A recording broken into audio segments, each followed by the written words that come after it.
میں نے کہا نا، میں فیصلہ کر چکا تھا، اگر تم اعتراف کرو یا اگر عدالت تمہیں مجرم مان لے تو میں بھی تمہیں معاف کر دوں گا۔ مگر تم اصلاح والی زندگی نہیں چاہتے تھے، تم صرف زندگی چاہتے تھے، اور تم ایک دفعہ اعتراف کر کے تو دیکھتے، میں خود ہی سارے الزام واپس لے لیتا۔ ایک دفعہ پھر تم نے مجھے سمجھنے میں غلطی کی۔ میں صرف اس ملک میں ایک پریسیڈنٹ سیٹ کرنا چاہتا تھا کہ ہاں، طاقتور بھی قانون کے ہتھوڑے تلے آ سکتا ہے، مگر تم بزدل نکلے۔ وہ اسپاٹ انداز میں کہتا اٹھ کھڑا ہوا۔ اس لیے میں تمہیں کبھی معاف نہیں کروں گا۔ میں وہ 3 گولیاں بھی بھول سکتا ہوں، مگر تم نے ایک زخمی پڑے دوست کو بوٹ سے ٹھوکر ماری تھی، میں وہ کبھی نہیں بھول سکتا۔ اور رک کر بولا، حابیل کو مارنے کے بعد قابیل کو پھانسی نہیں دی گئی تھی۔ مقدس کتابوں میں آتا ہے کہ اس کے ماتھے پہ خدا تعالیٰ نے ایک مہر لگا دی تھی اور بنی نوع انسان پہ اس کا قتل حرام کر دیا تھا۔ وہ ساری عمر اس نشان کو لیے بھٹکتا رہا، مگر لوگ اس کو اس نشانی کے سبب پہچان لیتے اور اس کو قتل نہ کرتے۔ وہ سینکڑوں سال زندگی کی قید میں رہا۔ ہر قابیل کا مرنا ضروری نہیں ہوتا۔ میں چاہتا ہوں تم بھی قابیل کی طرح بھٹکتے رہو، کیونکہ ہاشم پھر بھی اپنے پیاروں سے مخلص تو ہے۔ ان کو مار سکتا ہے، ان کو جلا سکتا ہے، قید کر سکتا ہے، مگر ان کو دھوکہ نہیں دے سکتا۔ تم نے تو ہاشم کو بھی صرف استعمال کیا۔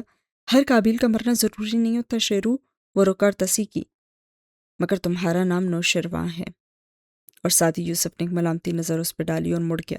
نوشرواں بھیگی آنکھوں سے اس کو دور جاتے ہوئے دیکھتا رہا، اور اپنے ماتھے پہ لگی دیکھتی مہر کو وہ اب بھی محسوس کر سکتا تھا۔ اور اسی وقت قصرے کاردار میں بنے جواہرات کے پرتعیش کمرے میں کوئی اور بھی حساب کتاب لینے بیٹھا تھا۔ وہ کھڑکی کی طرف رخ کیے بیٹھی، چغی کی صورت ہڈ سر پہ گرائے درشتی سے پیچھے کرسی پہ بیٹھے ہارون سے کہہ رہی تھی، کیوں آ جاتے ہو ہر روز مجھے کچوکے لگانے؟ تمہاری ملازمہ مجھے آنے دیتی ہے، میں کیا کروں؟ وہ ٹانگ پہ ٹانگ جمائے 3 پیس میں ملبوس تھے اور اس بات پہ مسکرا کے شانے اچکاتے ہوئے بولے تھے، اور پھر مجھے اچھا لگتا ہے تمہارے ساتھ بیٹھ کر آبی کو یاد کرنا۔ ویسے کیا اب احساس ہوا ہاشم کو کہ کسی کی بیٹی کو چھیننا کیسا ہوتا ہے؟ وہ تلخی سے ہنسی، جیسے تمہیں تو اپنی بیٹی سے بہت ہی محبت تھی۔ ہرگز نہیں، کسی کو اپنی اولاد سے اتنی محبت نہیں ہو سکتی جتنی مجھے اپنے بیٹوں سے ہے۔ ہر کسی کو اپنی اولاد پیاری ہوتی ہے جواہرات، مجھے بھی تھی۔ وہ درشتی سے بات کاٹتے ہوئے بولا، مگر میں ہاشم کی طرح دیوانہ وار ایک ایک کا گریبان نہیں پکڑ سکتا تھا۔ میں تم لوگوں کا مقابلہ نہیں کر سکتا تھا۔ میں خود کو مزید طاقتور بنانا چاہتا تھا تاکہ کبھی تو تم سے انتقام لے سکوں۔ میں نے کچھ نہیں کیا ابھی کے ساتھ، ہاشم نے کیا جو بھی کیا ہے۔ تم نے اور بہت کچھ کیا ہے۔ پہلے میری بیوی پہ الزام لگایا، اس کا سکینڈل بنوایا، میں نے اسے قید میں ڈال دیا تو تم اس کو نکال کر لے گئیں۔ تم نے میری بیوی کو مروایا، اس کے زیور ہتھیا لیے، وہ اینٹیک نادر جیولری، اس کی وجہ سے میری بیٹی بھی تباہ ہو گئی۔ وہ کہہ رہے تھے اور ایک ایک لفظ میں درد سا بسا تھا۔ میں تو اسے کبھی وقت ہی نہیں دے سکا، وہ موت سے obsessed ہوتی گئی۔ میں نے اس کی حفاظت کرنی چاہی، اس کو باڈی گارڈ خرید کر بھی دینا چاہا، مگر کوئی میرے اشارے پہ نہ چلا، نہ تم لوگ، نہ زمر، اور نہ ہی فارس، یہاں تک کہ ہاشم نے اسے چھین لیا۔ چلے جاؤ تم یہاں سے، میری میری، وہ ہذیانی انداز میں چلانے لگی تھی، اس آدمی کو نکالو یہاں سے۔ مگر وہ خود ہی اٹھ کر کھڑے ہو گئے اور کوٹ کا بٹن بند کرتے ہوئے بولے، ایک دفعہ پھر تمہاری حالت پہ بہت افسوس ہوا جواہرات۔ باہر آ کر کار میں بیٹھتے ہوئے ہارون عبید نے موبائل نکال کر ای میلز کھولیں تو تیسری میل دیکھ کر لبوں پر مسکراہٹ دوڑ گئی۔ انہوں نے اس میں موجود نمبر دیکھ کر اس کو کال ملائی اور تھوڑی دیر بعد وہ فون میں کہہ رہے تھے، آپ کو بقایا رقم، آسٹریلوی شہریت اور سفری دستاویزات آج ہی مل جائیں گے ڈاکٹر ایمن۔ اس رات آپ نے مجھے کال کر کے اپنی زندگی کا سب سے بہترین فیصلہ کیا تھا۔ پھر رک کر سننے لگے، ارے بے فکر رہیں، بچی کہاں ہے، زندہ بھی ہے یا نہیں، یہ آپ کا مسئلہ نہیں ہے، وہ اس رات کے بعد سے میرا مسئلہ ہے۔ اور مسکرا کے فون بند کر دیا۔ سیاہ شیشوں والی کار تیزی سے سڑک پہ دوڑتی رہی اور وہ زخمی مسکراہٹ کے ساتھ باہر دیکھتے رہے۔ ارسین ہوا ختم۔ سب تاج اچھالے جائیں گے، سب تخت گرائے جائیں گے۔ رات گہری ہو رہی تھی اور شہر کی ایک پر رونق سڑک پہ ہاشم کی کار دوڑتی جا رہی تھی۔ وہ فرنٹ سیٹ پہ بیٹھا اور کھڑکی سے باہر ویران نظروں سے دیکھ رہا تھا۔ رئیس کار ڈرائیو کرتے ہوئے اس کو سونیا کے اغوا کی تفتیش کے بارے میں آگاہ کر رہا تھا، مگر وہ بس دکھی نظروں سے باہر دیکھے جا رہا تھا۔ شہر تو روشنیوں سے منور تھا، دنیا اس کی ذہنی حالت سے بے نیاز اپنی روش پر ہی چل رہی تھی، بہہ رہی تھی، جل رہی تھی، اور وہ کتنا پیچھے رہ گیا تھا۔ زندگی میں ایک ہی سچ بچا تھا اس کا، سونیا، اور اس نے اسے بھی کھو دیا۔ وہ کہاں جائے اور وہ کیا کرے؟ وہ آنکھیں بند کر کے کنپٹیاں سہلانے لگا۔ کار رکی تو اس نے چونک کر سر اٹھایا۔ سر، یہاں مارکیٹ میں ڈاکٹر ایمن کے بھائی کی شاپس ہیں، میں بندے لے جا کر ان سے ذرا بات کر کے آتا ہوں، آپ بیٹھیں، مجھے آپ کی طبیعت ٹھیک نہیں لگ رہی۔ اور ہاشم نے محض سر ہلا دیا اور سر ہاتھوں میں گرا کے وہیں بیٹھا رہا۔ آگے پیچھے رکتی گاڑیوں کے دروازے کھلنے اور بند ہونے کی آواز آتی رہی اور پھر گارڈز کے دور جانے کی چاپ بھی سنائی دی۔ وہ آنکھیں موندے بیٹھا رہا۔ ٹھک ٹھک شیشہ کھٹکا تھا اور اس نے بیزاری سے آنکھیں کھولیں اور گردن موڑی۔ کھڑکی پہ ایک شخص جھکا ہوا تھا اور اسے باہر آنے کو کہہ رہا تھا، گول چشمے والے شخص۔ اسے وہ فوراً پہچان گیا، یہ وہی تھا جو ہر روز عدالت آیا کرتا تھا۔ ہاشم ایک جھٹکے سے دروازہ کھول کر باہر نکلا اور پھر حیرت سے اس کے ساتھ کھڑے دو افراد کو دیکھا۔ جی؟ خشک آواز میں اس نے پوچھا۔ ہاشم کاردار، آپ کو ہمارے ساتھ چلنا ہوگا۔ مگر کیوں؟ اس کا ماتھا ٹھٹکا۔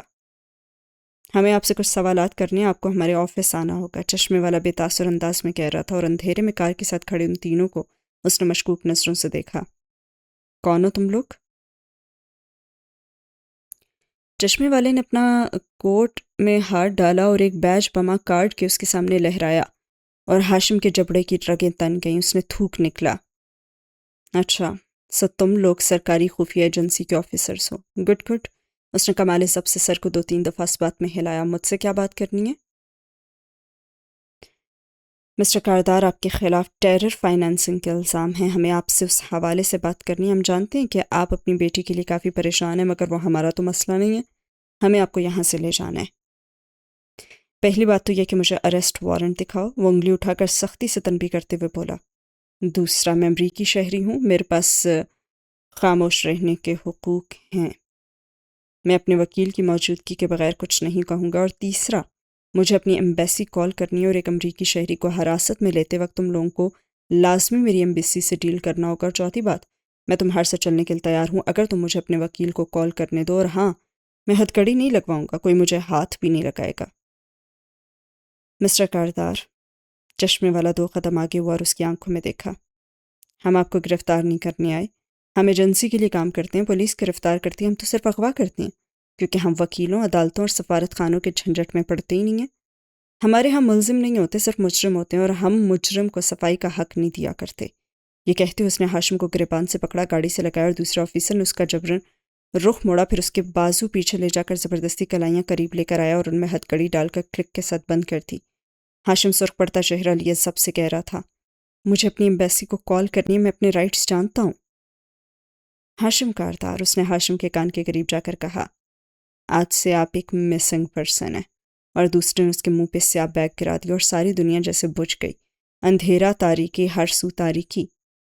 انٹیروگیشن روم میں چھت پہ ایک تیز سورج جیسی تیز اور آگ جیسی جھلساتی روشنی والا بلب جھول رہا تھا اور باقی کمرہ اندھیرے میں ڈوبا تھا۔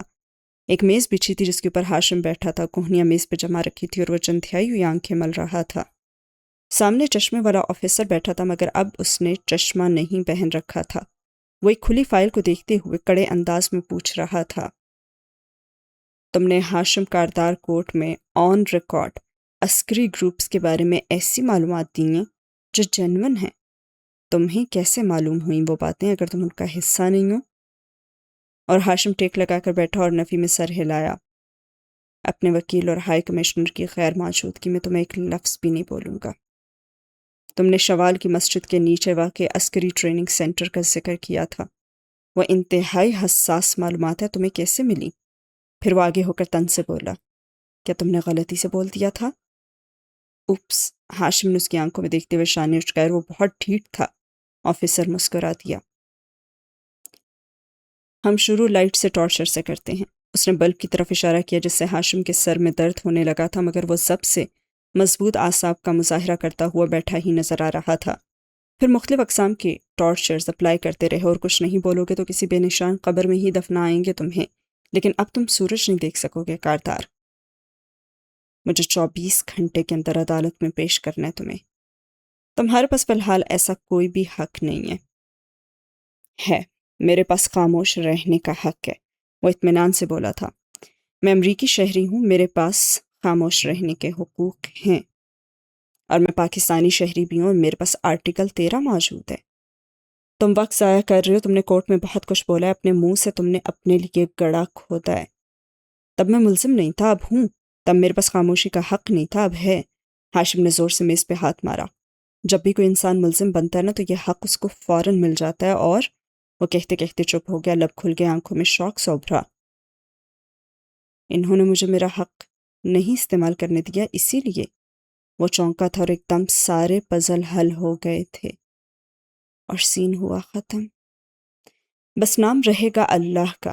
وہ اپنے سرونٹ روم سے خاموشی سے نکلی اور بلی کی چال چلتی ہوئی گھر کی پچھلی سمت جانے لگی، اور آج اسے درخت پہ چڑھنے کی ضرورت ہی نہ تھی۔ صرف اینکسی کے عقب میں موجود پرانا چھوٹا دروازہ کھول دیا تو دیکھا وہ سرخ مفلر اوڑے سامنے ہی کھڑا تھا اور جیبوں میں ہاتھ ڈالے ہوئے تھے۔ میرے پیسے لائے؟ ملازمہ نے اشتیاق اور دلچسپی سے پوچھا۔ اس نے پینٹ کی جیب سے خاکی لفافہ نکالا اور اس کی طرف بڑھا دیا۔ گن لو، پورے ہیں۔ وہ لفافہ تھامتے ہوئے مسکرائی۔ مجھے تمہارا یقین ہے فارس، تم میرے مالکوں جیسے نہیں ہو۔ اور یہ کہہ کر فیونا نے گردن موڑ کر دور نظر آتے قصر کاردار کو دیکھا۔ سرخ مفلر والا شخص 2 قدم قریب آیا تو اس کا چہرہ چاند کی روشنی میں واضح ہوا۔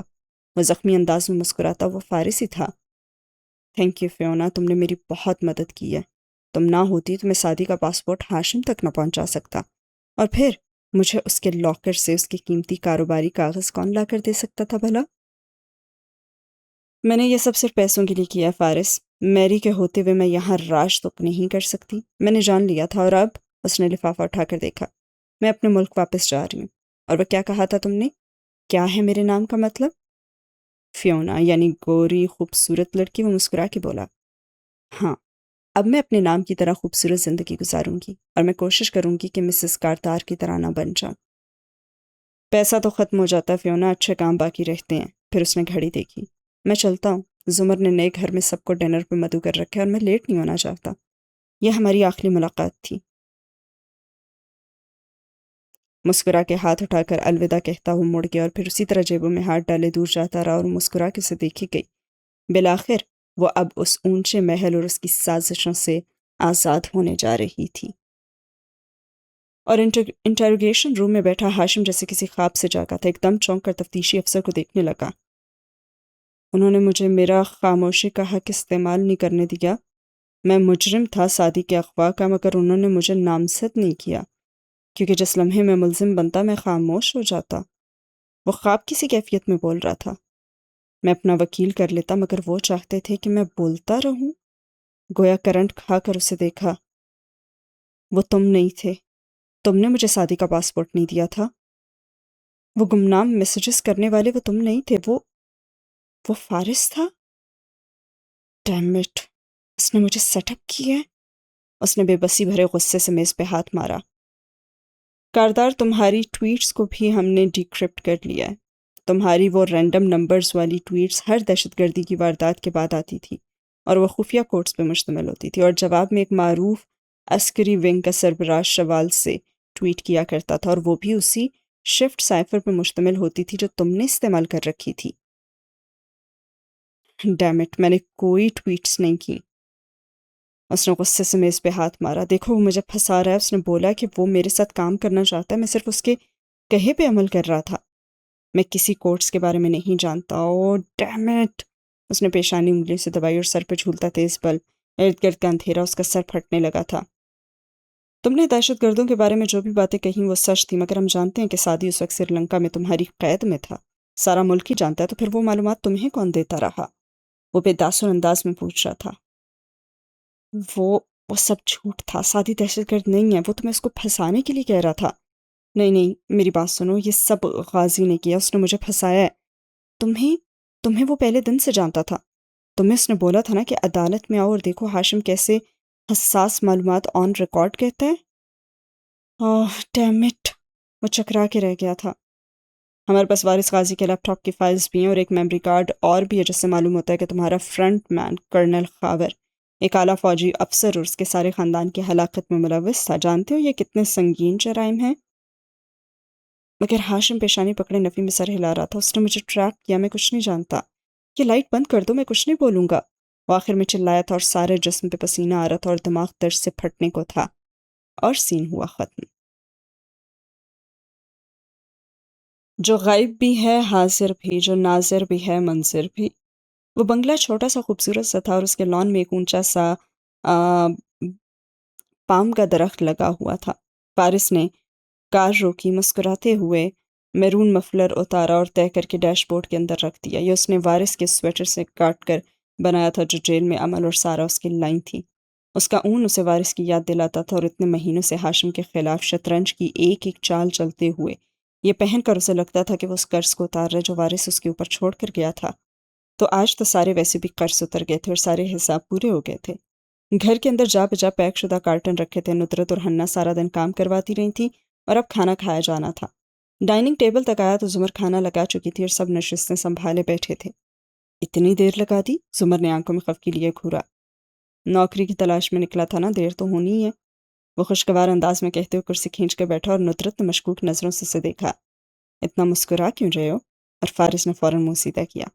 نہیں تو، اور سنجیدہ شکل بنائے پلیٹ میں کھانا نکالنے لگا اور زمر نے گہری نظر ڈالی اور پھر میز کو دیکھنے لگی۔ سب کھانا شروع کر چکے تھے۔ اسے خیال آیا کہ پانی نہیں رکھا۔ میں پانی لاتی ہوں۔ وہ اٹھی اور پانی لا کر رکھا اور پھر دیکھا ٹیشو ندارد۔ وہ دوبارہ گئی اور ٹیشو کا ڈبہ لا کر میز پہ سجایا اور پھر کسی اور خیال سے اٹھی۔ بیٹھ جاؤ زمر، ندرت نے ٹوکا تھا۔ گھر کی مالکن کا کام کھانے کے دوران میز سے بار بار اٹھنا نہیں ہوتا۔ اس کا کام ہے کھانا بنانا اور کھانا لگانا، چاہے مہمان ہو، گھر والے یا سسرال والے۔ اگر تم کھانے کے دوران بار بار اٹھ کر تازہ پھلکے لا کر دو گی نا یا ان کے نخرے اٹھاؤ گی تو تمہاری تو آہستہ آہستہ ڈائننگ ٹیبل سے جگہ ہی ختم ہو جائے گی۔ ان کو تمہارے بغیر کھانے کی اور تمہیں اٹھانے کی عادت پڑ جائے گی۔ عادتیں نا عورتیں خود ہی بگاڑ جاتی ہیں اور پھر جب سسرال والے سر پہ چڑھ کر ناچنے لگتے ہیں تو شکایت کرتی ہیں۔ نئے گھر نئی زندگی میں سیٹل ہونے کے بعد لڑکیوں کو بہت اچھا بننے اور جی حضور کر کے بڑھ چڑھ کر خدمت کرنے کے بجائے نہ صرف اتنا کام کرنا چاہیے جتنا وہ اپنے گھر میں کرتی تھی، کیونکہ وہ اتنی ذمہ داری آگے سنبھال سکتی ہیں۔ ذمہ داری اتنی لو جتنی نبھا بھی سکتی ہو۔ اور زمر آہستہ سے واپس بیٹھ گئی۔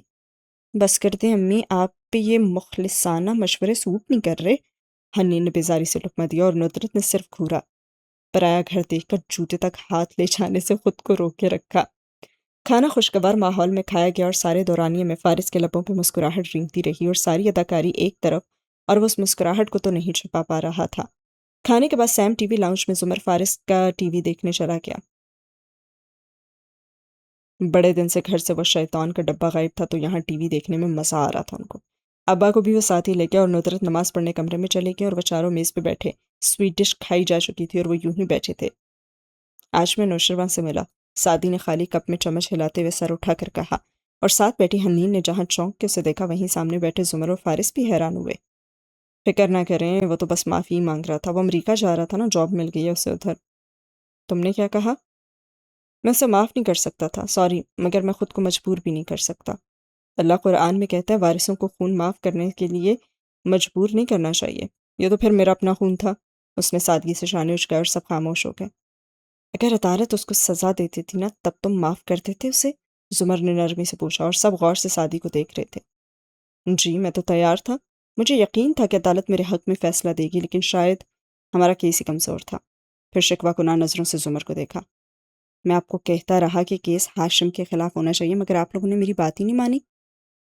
میں نے تو صرف مشورہ دیا تھا، فارس نے بھی کان کھجاتے ہوئے کندھے اچکائے۔ اگر ہمارے پاس وہ فائلز ہوتی نا، ہنّا کا میموری کارڈ ہوتا یا ہاشم کو میرا پاسپورٹ نہ ملتا تو ہمارا کیس کمزور نہ ہوتا۔ وہ افسوس کر رہا تھا اور حنین و فارس نے ایک دوسرے کو دیکھا اور زمر نے باری باری ان دونوں کو پھر سعدی کو مخاطب کر کے بولی، ویسے سعدی غلطی تو تمہاری ہے، پاکستان آ رہے تھے تو کسی کو اپنی فلائٹ کا علم نہ ہونے دیتے نا، اس کو معلوم تھا تمہاری فلائٹ کا، اسی لیے تو اس نے تمہارا پاسپورٹ چرا لیا۔ کسی کو بھی میری فلائٹ کا علم نہیں تھا زمر، وہ تن کر بولا، کسی کو نہیں معلوم تھا کہ میں آ رہا ہوں سوائے۔ اور وہ بولتے بولتے رک گیا، چونک کے فارس کو دیکھا۔ آپ کو معلوم تھا نا؟ صرف آپ کو؟ اور حنین نے گڑبڑا کر زمر نے بڑے مزے سے مسکرا کے اسے دیکھا اور فارس شدید غیر آرام دہ ہوا اور کرسی پہ پہلو بدلا۔ ہاں تو؟ اور ساتھی شاید فارس نے تمہیں کہا تھا کہ تم افغانستان کے راستے آؤ، ہے نا؟ زمر بھی محسوس انداز میں مسکراہٹ دبائے بولی تھی اور فارس نے بھی یقینی سے اسے دیکھا۔ یہ جانتی تھی؟ مگر سعدی سن بیٹھا رہا۔ اور وہ فائلز اور میموری کارڈ وہ تو کسی چھوٹے موٹے سرخ مفلر والے آدمی نے چرائے تھے نا؟ ہنّا وہ سب کیا تھا؟ وہ اس کی طرف گھوما اور ہنّا تیزی سے کھڑی ہو گئی۔ میری نماز کا وقت ہو رہا ہے، سعدی نے ہاتھ سے کھینچ کر اسے واپس بٹھایا. وہ شرمندگی سے آنکھیں میچ کر بیٹھ گئی. میرے پاس آرٹیکل 13 کے تحت خاموش رہنے کا حق ہے. تم نہ بتاؤ حنین، میں بتاتی ہوں. زمر یوسف تھوڑی تلے ہتھیلی رکھے دلچسپی سے مسکراتے ہوئے بول رہی تھی. جب گواہ جھوٹ بولتے ہیں نا عدالت اور پولیس کے سامنے، انہیں کسی شخص کو بچانا ہوتا ہی ہے، تو اس کا حلیہ الٹ بتاتے ہیں کہ جی موقع سے فرار ہونے والا ملزم چھوٹا موٹا تھا، جبکہ وہ دائیں ہاتھ سے اشارہ کیا کافی سمارٹ اور قداور سا تھا. بہت شکریہ، وہ جل کر بڑبڑایا. چڑیل نہ ہو تو. آپ نے چرائے تھے وہ سب حنین کے کمرے سے؟ سعدی دنگ رہ گیا. کسی نے کچھ نہیں چرایا سعدی ڈیئر، میرے شوہر اور تمہاری بہن نے ہم سے جھوٹ بولا. فارس نے گھر سے جاتے وقت حنین سے وہ چیزیں لی تھی اور اس کو کہا کہ وہ کہہ دے کہ یہ کھو گئی ہیں. حنین اوپر گئی، کھڑکی کھولی اور چیخ ماری، اور ہم لوگ اوپر گئے تو اس نے ہمیں لمبی سی کہانی سنا دی جو مجھے اسی وقت سمجھ آ گئی تھی، کیونکہ ایک ننھا سا میموری کارڈ اگر مبینہ چور نے پکڑ بھی رکھا تو وہ اتنی دور سے حنا کو کیسے نظر آ سکتا تھا، جس سے مجھے اندازہ ہوا کہ وارث قاضی کی فائلز بھی حنین کھول چکی تھی، لیکن ہمیں اس نے کہا کہ اس میں فروزن کے سوا کچھ نہیں ہے اور اصل فائلز کہیں اور منتقل کر دی. میں نے سچ کہا تھا، وہ تیزی سے بولی. ماموں نے مجھ سے پہلے ہی وہ ادھر سے ڈیلیٹ کر کے اپنے پاس منتقل کر لی تھی، اور باقی ساری باتوں پہ آرٹیکل 13 کے تحت مجھے خاموش رہنے کا حق ہے. واو. سعدی نے غصے سے فارس کو دیکھا جو گردن موڑ کے دیوار کو دیکھ رہا تھا اور برے برے منہ بھی بنا رہا تھا. تو آپ میرا کیس کمزور کرتے رہے ہاں؟ فارس نے تم سے دیکھا. ان سب کے باوجود بھی کیس ثابت نہ ہو پاتا سعدی.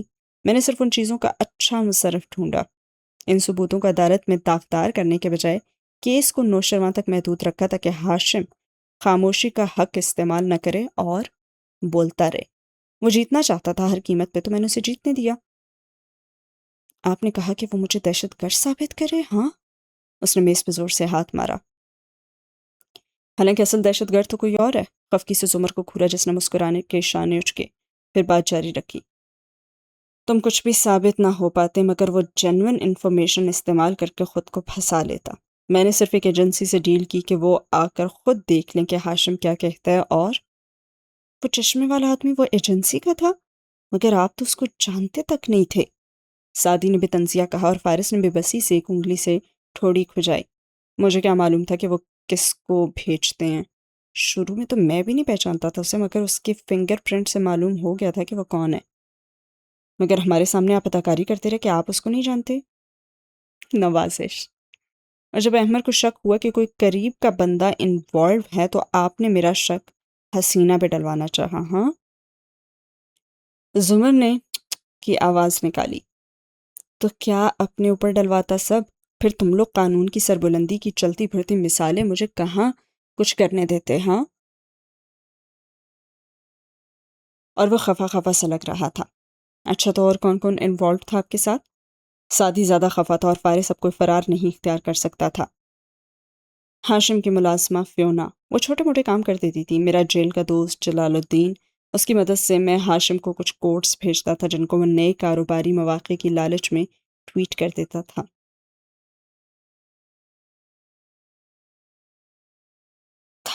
سعدی نے آئیبرو اٹھائی. پہلی دفعہ فارس کھل کر مسکرایا. ہاں تھا، کیونکہ آج اسے ایجنسی والے اٹھا کر لے گئے اور وہ اب دوبارہ سورج کی روشنی تو نہیں دیکھ سکے گا. مجھے اندازہ ہو گیا تھا، زمر بھی محسوس ہوئی. تم اتنے جو مسکرا رہے تھے نا نوکری ڈھونڈنے کے بہانے. محترمہ آپ نے غور نہیں کیا شاید. میں نے ڈیل کی تھی، میں ان کو ایک دہشت گردی کا سہولت کار دوں گا اور وہ جواب میں میری ایجنسی میں میری نوکری واپس بحال کروا دیں گے. اور زمر کے چہرے پہ خوشگوار مسکراہٹ امڈ آئی. مطلب اب تم بے روزگار نہیں رہے؟ جی ہاں، اب میں بے روزگار نہیں رہا. وہ طنزیہ مسکرا کے بولا اور سعدی نے اسے خفکی سے میز بجائی. اپنے مسئلے بعد میں سلجھائیے گا، پہلے میرے سوالوں کے تو جواب دیں. سب کچھ تو بتا چکا ہوں، اور کیا رہ گیا ہے؟ وہ بھی اکتا گیا. ماموں، آپ نے ہمیں ایک بات کبھی بھی نہیں بتائی. حنین فوراً چیک کی اور سعدی نے خفکی سے اس کے سر پہ چپت لگائی. اس نے ناراضی سے بھائی کو دیکھا. کیا بھائی؟ اگر آپ دونوں پہ ماموں نے اعتبار نہیں کیا اور مجھ پہ کیا تو پلیز جیلس تو نہ ہو. اچھا؟ اور سنجیدگی سے فارس کی طرف گھومی. آپ نے یہ نہیں بتایا کہ آپ کو کیسے معلوم ہوا کہ سعدی بھائی کو نوشروا نے ہی گولی ماری اور یہ کہ وہ ہاشم کی قید میں ہے؟ اب وہ تینوں اس کی طرف دیکھنے لگے اور ڈائننگ ہال پہ سناٹا طاری ہو گیا تھا اور وہ شدید غیر آرام دہ محسوس کرنے لگا تھا. میں ہر بات بتانے کا کوئی پابند تو نہیں ہوں. وہ تینوں خاموشی سے گھورتے رہے اور فارس نے تھک کر گہری سانس لی. وہ نیکلس. اس نے باری باری تینوں کو دیکھا. جب سعدی غائب ہوا تو میں نے اس کے کمرے کی تلاشی لی۔ پولیس، زمر، سب اس لیے تلاشی لے رہے تھے کہ کوئی کام کی چیز مل جائے۔ میں اس لیے تلاشی لے رہا تھا کہ اور کیا کیا نہیں موجود۔ تب میں نے دیکھا کہ وہ نیکلس غائب ہے جو اس روز ہاشم نے سعدی کی جیب میں پلانٹ کروایا تھا۔ تو مجھے شک ہوا کہ صبح وہ ہاشم کے آفس ہی گیا ہوگا نیکلس واپس کرنے، اور زمر اور حنین کسی حلیمہ کا نام بھی تو لے رہے تھے، اور میں نے پتہ کیا اور معلوم ہوا کہ ہاشم کی سیکرٹری کا نام ہی حلیم ہے۔ کچھ عرصے بعد میں نے فیونا کو چند پیسے اوپر دے کر خرید لیا، اور اب سارا معاملہ واضح تھا کہ یہ کاردارس کا کام ہی ہے۔ پھر رک کر خفقی زمر کو دیکھا۔ اور آپ کب سے میری سرگرمیوں سے واقف تھی؟ آخری اطلاعات تک میں آپ کی بیوی ہوں، اور جس مفلر کو آپ کے کار کے ڈیش بورڈ میں چھپا کر آپ رکھتے ہیں نا، وہ کار میں کئی دفعہ ڈرائیو کرنے کا شرف بھی حاصل کر چکی ہوں۔ استغفر اللہ، کسی شریف انسان کی ذاتی چیزوں کی تلاشی لینا انتہائی غیر اخلاقی حرکت ہے۔ نہیں نہیں، میں نے سوچا شاید آپ کی کسی پرانی کلاس فیلو کی کوئی باقیات ہی مل جائیں ادھر سے۔ یار آپ دونوں لڑ بعد میں لینا، پہلے مجھے حساب دیں۔ مجھے اتنے مہینے اندھیرے میں کیوں رکھا آپ نے؟ میں جھنجھلا کے کہہ رہا تھا، مگر میز کی دوسری طرف بیٹھے زمر و فارس ایک دوسرے کی طرف رخ موڑے شروع ہو چکے تھے۔ اس نے بے بسی سے حنین کو دیکھا جو فوراً گڑبڑا کے کھڑی ہوئی اور دونوں ہاتھ اٹھائے۔ آرٹیکل 13، وہ بولا اور اندر بھاگ گئی۔ کمرے میں آ کر اس نے ندرت کو مخاطب کر کے پوچھا، ویسے امی، یہ حسینہ نے اتنا قیمتی موبائل لیا کیسے؟ امی نے نماز سے بھی سلامی پھیرا تھا اور اس کو دیکھ کے کہنے لگی، اس نے یا تو اپنا زیور بیچا یا اپنے ماں باپ سے پیسے لے کر کیا، اس لیے اس سوال پہ پھیکی پڑ جاتی ہے۔ لو، اس کی کیا ضرورت تھی؟ کیونکہ تم لوگ اپنے موبائل، ٹیبلٹ اور لیپ ٹاپ جب اس کے سامنے استعمال کر رہے ہوتے ہو نا، تو کیا اس کا دل نہیں چاہتا ہوگا؟ ہم لوگوں کو احساس ہی نہیں ہوتا حنین کہ ہم قیمتی شاپنگ اور بھرے فریج سے اپنے ملازموں کو کتنا احساس سے کمتری میں مبتلا کر دیتے ہیں۔ اور وہ سر جھٹک کر نوافل کی نیت باندھنے لگی، اور حنین گہری سانس لے کر رہ گئی، اور سین ہوا ختم۔ اٹھے گا انا لحق کا نعرہ۔ آئس کریم پارلر میں بجتی موسیقی کسٹمرز کے شور میں دب سی گئی تھی، اور ہر میز پہ رش تھا۔ ایسے میں بمشکل حنین نے دو افراد کی ایک میز پہ قابو کیا اور اپنا بیگ ادھر رکھا، اور پھر ساتھ کھڑی زمر کو مسکرا کے دیکھا۔ میں ہماری جگہ رکھتی ہوں جب تک کہ آپ آئس کریم لے کر آ جائیں۔ اور پھر ذرا جتا کر بولی، ظاہر ہے اتنے عرصے بعد جو آپ نے میرے لیے وقت نکالا ہے تو آرڈر بھی تو آپ ہی لائیں گی نا؟ اور مسکرا کے اپنی کرسی پہ بیٹھ کے، اور وہ بالوں کو فرنٹ چوٹی میں باندھے ہوئے تھے اور ماتھے پہ گرتے بال تازہ کٹے ہوئے لگ رہے تھے۔ شور۔ زمر جو سامنے سینے پہ بازو لپیٹے اور بالوں پہ سن گلاسز لگائے کھڑی تھی، مسکرا کے کندھے اچکا کے بولی، تمہارے لیے کون سا فلیور لاؤں؟ آج واقعی عرصے بعد وہ دونوں سارے جھمیلوں سے آزاد ہو کر فرصت سے مل کر بیٹھی ہوئی تھیں۔ وہی لے آئیں جو اپنے لیے لائیں گی۔ نہیں نہیں، جو اپنے لیے لیں نا اس کے بالکل الٹ۔ وہ ہتھیلیوں پہ تھوڑی گرائے بیٹھی مزے سے بول رہی تھی، اور زمر سر ہلا کے آگے بڑھ گئی، اور پھر جب واپس آئی تو ہاتھ میں 2 کپس تھے۔ دیکھ لو، اندر سے دونوں آئس کریمز ایک جیسی ہیں، مگر اوپر سے ایک دوسرے کے بالکل الٹ ہے۔ اور ہنّا ہنستی اور کندھے اچکا کر اپنا کپ قریب کھسکا لیا۔ وہ بھی اب سامنے بیٹھ چکی تھی، اور ارد گرد شور اور رش ویسے ہی موجود تھا، مگر وہ دونوں چونکہ فراغت سے ایک دوسرے کی طرف متوجہ تھی تو دھیرے دھیرے اطراف سے دھیان ہٹتا گیا، اور یہاں تک کہ ان کو لگا کہ وہ تنہائی بیٹھی ہوئی ہیں۔ زمر یوسف، کیسا جا رہا ہے آپ کا نیا گھر؟ حنین چمچ سے پھل کے ٹکڑوں کو آئس کریم میں مکس کرتے ہوئے پوچھنے لگی۔ مجھے لگتا تھا سعدی کا کیس ختم ہوگا تو مجھے بہت وقت مل جائے گا اور میں فارغ ہوں گی، مگر ورکنگ ویمن کے لیے فراغت ایک خیالی پلاؤ ہی ہوتا ہے، یا شاید مصروفیت کی عادت پڑ جاتی ہے۔ خیر تم سنو۔ میں ٹھیک ہوں، گھر میں بھی سب ٹھیک ہے؟ ارے ہاں، میں ہوم ڈیکور اور ہوم امپروومنٹ پہ کتاب لکھ رہی ہوں، کیا میں نے آپ کو بتایا؟ غالباً تم مجھے پچھلے 2 ہفتوں میں 200 دفعہ بتائی چکی ہو۔ اور ہنّا نے برا منہ بنا کر اسے دیکھا۔ روز تو ملتے ہیں ہم، اب سمجھ ہی نہیں آتا کہ اور سناؤ کا جواب کیا ہی دے انسان۔ تمہیں یاد ہے حنین، میں اور تم اینکسی کے تہہ خانے میں زمین پہ بیٹھ کے رات کے اندھیرے میں ایک دوسرے سے سچ بولا کرتے تھے؟ اور زمر آئس کریم کھاتے ہوئے مسکرا کے یاد کر رہی تھی، اور ہنّا کی آنکھیں بھی چمکی۔ چلیں آج پھر ایک دوسرے سے سچ بولتے ہیں، پہلے آپ کی باری۔ وہ منہ میں کریم سے بھرا چمچ رکھ کر نگاہیں اوپر کیے سوچنے لگی، اور پھر ہنّا کو دیکھا اور مسکرائی۔ جب تم چھوٹی تھی نا تو میں اکثر تمہارے گھر میں چابیاں بھول جاتی تھی جان کر، اور مجھے کئی سال بعد مگر سمجھ آئی گئی کہ آپ وہ جان کر بھولتی ہیں، اور میں کھڑکی سے آپ کو دیکھا کرتی تھی۔ ہنّا خفیف سے ہنستی، مجھے یقین تھا کہ آپ پلٹ کر آنے والوں میں سے ہی ہیں۔ اور تم بھی۔ چند لمحے کے لیے دونوں کے درمیان آزردہ سی خاموشی چھا گئی، پھر ہنّا نے اداسی دور کرنے کو مسکرا کے سر جھٹکا۔ اب سب ٹھیک ہے، اب ہم نے اداس نہیں ہونا، چلیں اب پھر سے آپ کی باری۔ مجھے تو کچھ اور یاد ہی نہیں آ رہا، زمر نے بے بسی سے کندھے اچکائے۔ اچھا ایک بات تو بتائیں، وہ درمیان میں چمچ کو لبوں کے اندر رکھتے ہوئے بولی اور اسے منہ میں کھولا اور پھر بولی، آبدار کے بعد کیا آپ پرسکون ہیں؟ میرا مطلب ہے آپ کو فارس ماموں کی طرف سے پھلے آپ کو چڑھانے اور جلانے کے لیے سے دوسری عورت والا دھڑکا تو نہیں لگا رہتا نا؟ ہرگز نہیں، زمر نے فخر سے گردن اکڑائی۔ مجھے یقین ہے کہ آئندہ وہ مجھے تنگ کرنے کے لیے کسی دوسری عورت کا نام نہیں لے گا۔ چند ثانیے دونوں خاموشی سے ایک دوسرے کو دیکھتی رہیں اور پھر حنا نے زبان کھولی، یہ سچ نہیں تھا؟ بالکل یہ سچ نہیں تھا، زمر نے گہری سانس لی اور وہ دونوں ہنس پڑی۔ ویسے تم خوش ہو میرے اور فارس کی جانے سے؟ حنا نے ایبرو اچکا کے بے نیازی سے ادھر ادھر دیکھا۔ میں اب کافی میچور ہو گئی ہوں، آپ سعدی بھائی کو زیادہ توجہ دیں یا فارس ماموں کو، میں اب بالکل بھی جیلس نہیں ہوتی۔ اوکے، مگر یہ جھوٹ تھا۔ آف کورس یہ جھوٹ تھا۔ حنا جھرجھری لے کر اپنے کپ پہ جھکی اور جلدی جلدی کھانے لگ گئی۔ سنو حنا، ہمیں یہ سب آئس کریم کے کپس کی طرف اشارہ کیا، زیادہ سے زیادہ کرنا چاہیے تاکہ ہم ایک دوسرے سے سچ بولنا سیکھ لیں۔ کیا یہ سچ تھا؟ حنا نے اس کو دیکھ کر پلکیں جھپکائی تو وہ ہنس پڑی اور اپنے کپ میں چمچ گھمانے لگی۔ موسیقی اب بھی انسانوں کے شور اور کہکہوں کے اندر ڈوبی ہوئی تھی اور آئس کریم پارلر میں رش پڑتا ہی جا رہا تھا اور سین ہوا ختم۔ جو میں بھی ہوں اور تم بھی ہو۔ فوڈلی ایور آفٹر مس دوپہر نوجوانوں کا ایک ہجوم جمع ہوا تھا۔ چند میزوں پہ ایک طرف انہوں نے قبضہ کر رکھا تھا اور وہ پرجوش انداز میں ایک دوسرے سے باتوں میں مگن تھے۔ بار بار گھڑیاں بھی دیکھتے، موبائل بھی چیک کرتے، جیسے انتظار میں تھے۔ بالائی منزل کے ہال میں سارا سامان سمیٹا جا چکا تھا، بس ایک میز پہ کچھ باکس رکھے تھے جن میں سے فارس کھڑا جھک جھک کر کچھ کاغذات الٹ پلٹ کر رہا تھا۔ اس نے سیاہ پینٹ پہ سفید ڈریس شرٹ اور سیاہ کوٹ پہن رکھا تھا۔ بال اب بھی پہلی کی طرح چھوٹے تھے، مگر چہرے سے ساری بیزاری اور اکتاہٹ تو دور ہو ہی چکی تھی۔ اس پہ ہمہ وقت ٹھنڈے اور خوشگوار تاثرات رہا کرتے تھے۔ دروازہ دھڑ سے کھلا اور سعدی اندر داخل ہوا۔ وہ نہیں ہلا، اپنا کام کرتے ہی رہا۔ سعدی اس کے سر پہ آ کر کھڑا ہوا اور برہمی سے اسے گھورا۔ ان لوگوں کو کس نے بلایا؟ ہر غلط کام میں میرا ہاتھ نہیں ہوتا سعدی یوسف۔ وہ مصروف انداز میں چند کاغذ ایک فائل میں رکھنے لگا تھا۔ یہ مختلف شہروں سے آئے ہوئے سیف سعدی یوسف پیج کے ایکٹیو ممبرز ہیں ماموں، میں ان سے نہیں ملنا چاہتا، میں شرمندہ تھا۔ میں نے تو نہیں بلایا یار ان کو، تمہاری امی کا ہی ہاتھ ہوگا اس میں اپنے کام سے آیا ہوں ادھر۔ وہ سادگی سے اسے دیکھ کر بولا تو سعدی نے خفگی سر جھٹکا۔ اب میں ان سے جا کے کیا بات کروں؟ کیسے ان کو تسلی دوں کہ اس ملک میں قاتل بچ جاتے ہیں مگر پھر بھی اس کا مستقبل روشن ہے؟ ہاں، یہ تو تمہارا مسئلہ ہے نا، مجھے الزام نہ دینا۔ ٹھیک ہے، میں مانتا ہوں کہ ہم وہ ثبوت استعمال کر لیتے تب بھی نوشروانہ پکڑا جاتا، لیکن ہاشم، ہم اس کو سزا دلوا سکتے تھے عدالت کے ذریعے تاکہ ایک مثال قائم ہوتی، یوں بیک ڈور سے کسی ایجنسی کے ذریعے نہیں۔ What ever. وہ اپنے بیگ میں چند فائلز ڈال کے سیدھا ہوا بیگ اٹھایا اور سادگی سے اسے دیکھا۔ اب وہ تمہارے مہمان ہیں، تم ان کے پاس جا کر ایک اچھی سی تقریر کر دو، مجھے کام ہے، میں جا رہا ہوں۔ اس کے کندھے کو دبایا اور آگے بڑھ گیا۔ اور ساتھ ہی یوسف جس وقت ریسٹورانٹ کے لاؤنج میں داخل ہوا، سب اسی کو دیکھ کر کھڑے ہوئے۔ وہ سیاہ شرٹ نیلی جینز کے اوپر پہنے ہوئے تھا اور سنجیدہ مگر متذبذب نظر آ رہا تھا۔